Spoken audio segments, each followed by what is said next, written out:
ഈ ഫോൺ നിന്റെ കാര്യം വാങ്ങിച്ചെന്ന്? ഇതെന്റെ ഫ്രണ്ട് ഗിഫ്റ്റ് തന്നു. നിന്റെ ഫ്രണ്ടിന്റെ പേരെന്താ? സുൽഫിക്കർ ഷഫീഖ്. എന്ത്? സുൽഫിക്കർ ഷിഹാബ്. നുണയാണ് സാറേ, ഇതിപ്പോൾ ഉണ്ടാക്കിയ പേരാണ്. നിന്റെ ആ ഫോൺ എവിടാ?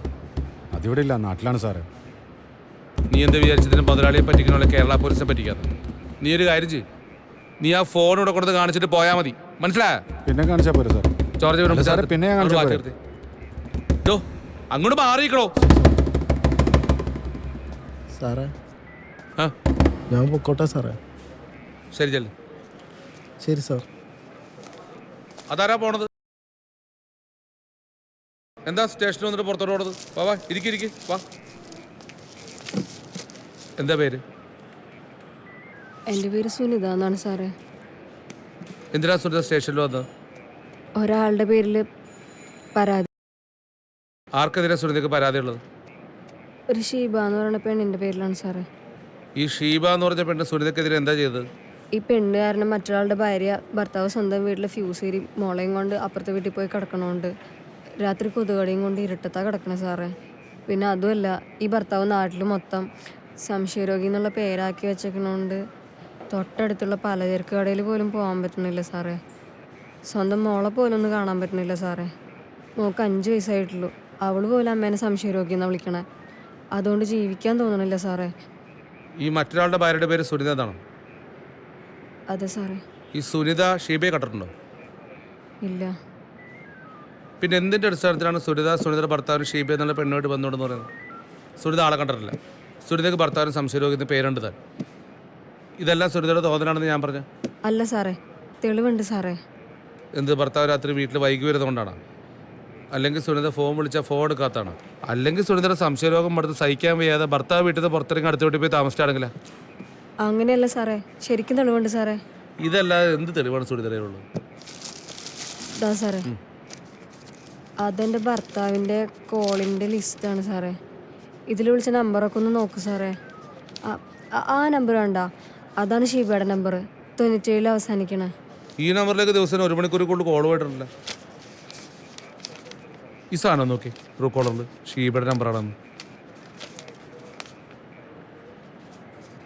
ശരിയാണല്ലോ സാറേ, ഇത് ഷീബയുടെ നമ്പർ തന്നെയാണല്ലോ. അല്ലെ, സുനിതയുടെ ഭർത്താവിൻ്റെ പേരെന്താണ്? പീതാംബരം PS. പീതാംബരൻ PS. എവിടെയോ കേട്ട പേര് പോലെ. അല്ല സാറേ, കുറച്ച് നാൾ മുന്നൊരു ഭാര്യയും ഭർത്താവും കൂടെ വണ്ടിയിലിരുന്ന് സംസാരിച്ചപ്പോൾ അനാശാസ പ്രവർത്തനം അല്ലേന്ന് ചോദിച്ച് അവരെ ഉപദ്രവിച്ചതിന് സാറ് ചേട്ടനെ പിടിച്ചിടിച്ചിട്ടുണ്ട്. ഓ, ഇപ്പം മനസ്സിലായി. അതാണ്. അപ്പം നാട് മുഴുവൻ നന്നാക്കാൻ നടക്കുകയും ചെയ്യും, വീട്ടിലെ സ്വന്തം ഭാര്യയുടെ ഫ്യൂസ് ഊരുകയും ചെയ്യും. കൊള്ളാല.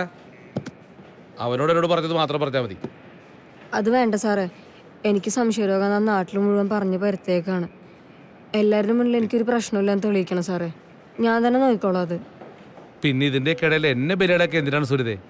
അത് സാറേ, ഞാനിന്ന് ആ പെണ്ണിൻ്റെ വീട്ടിൽ ചെന്ന് അവളോട് സംസാരിക്കുമ്പോൾ അവൾ രക്ഷപ്പെടാൻ വേണ്ടിയിട്ട് ഞാൻ വല്ല കാശടിച്ചു മാറ്റാൻ വന്നതാണോ, ഞാൻ കള്ളിയാണെന്നൊക്കെ പറഞ്ഞ് പോലീസിനെ വിളിച്ചു കഴിഞ്ഞാൽ അപ്പം ഞാനിത് ഇവിടെ വന്ന് പറഞ്ഞു കഴിഞ്ഞാൽ സാർ ഒന്നും വിശ്വസിക്കില്ല.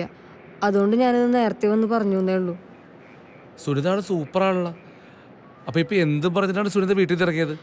അത് സാറേ, ഞാൻ ഈ തൊട്ടപ്പുറത്തെ വീട്ടിൽ തയ്ക്കാൻ പോകണുണ്ടേ. അപ്പോൾ അവിടെ നിന്ന് ചുരിദാറിൻ്റെ ലൈനിങ് മേടിക്കാന്ന് പറഞ്ഞ് ഇറങ്ങിയതാ സാറേ. എന്താണ് അത്?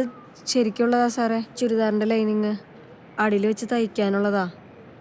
അതായിരിക്കും കവറിൽ. ആ, എനിക്ക് തോന്നി. ആ, സുനിതയുടെ നമ്പർ പറഞ്ഞു. 99 28 94 2732. അടിക്കണ്ടോ? ആ സാറേ. ആ, എന്തൊരു ആൾക്കാരല്ലേ. ചേട്ടോടെ അടുത്ത് എവിടെ ഓട്ടോ വിട്ടാ? നേരെ പോയിട്ട് വലത്തോട്ട് തിരിഞ്ഞാൽ മതി. ഈ അഡ്രസ് എങ്ങനെ കണ്ടുപിടിക്കാൻ മോളെ? അല്ല ചേട്ടാ, അതെ, ഞാൻ അവരോട് സംസാരിച്ചപ്പോഴേ അവരേതോ പാവപ്പെട്ട വീട്ടിലാന്ന് എനിക്ക് മനസ്സിലായി. അതാ പിന്നെ ഞാൻ തപ്പി ഇറങ്ങാന്ന് വെച്ചത്. അല്ല, എനിക്ക് മനസ്സിലാവത്തെ, റോട്ടിൽ വെച്ച് പരിചയപ്പെട്ട ആരെങ്കിലും അപ്പൊ തന്നെ പേരും അഡ്രസ്സൊക്കെ പറഞ്ഞു തരൂ. അവരെ കൊണ്ട് ചക്കുളത്തുകാവിലമ്മ പറയിപ്പിച്ചതാണെങ്കിലോ, അല്ലെങ്കിൽ പിന്നെ പരിചയപ്പെട്ട അപ്പൊ തന്നെ അവരെനിക്ക് പേരും അഡ്രസ്സ് ഒന്നും പറഞ്ഞു തരേണ്ട കാര്യമില്ലല്ലോ. മോക്ക് ചക്കുളത്താമന് വിശ്വാസമുണ്ടോ? പിന്നെ വിശ്വാസം ഉണ്ടോന്നോ? ഞങ്ങൾ എപ്പോഴും പോവാറുണ്ട്. ഇനിയിപ്പോ ഈ ലോക്ക്ഡൌൺ ഒക്കെ കഴിഞ്ഞിട്ട് വേണം പോവാൻ. എന്നാ വണ്ടി കയറി.